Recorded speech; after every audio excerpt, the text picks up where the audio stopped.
Let's talk about this project a little bit before we do it and why this is something you would want to do to your BMW. If you go into sport mode, in theory it opens. It only opens when you hit the accelerator pedal. Does it blip open for a moment, then closes? So the big question is really for you is going to end up being, where do you want to install the controller?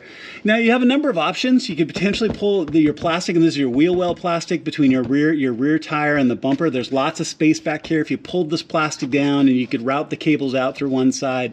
But if you look, as we roll here towards the middle, you're going to see your central heat shield right here. You notice, and it's already loose a little bit because I took a bolt off, but if you notice, there's this great void space right here, and there's an opening right here in the heat shield.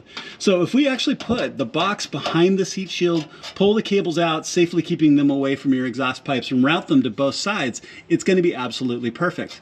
The box is waterproof and hard plastic, but you don't want it exposed where it might get hit by a rock or crack the plastic.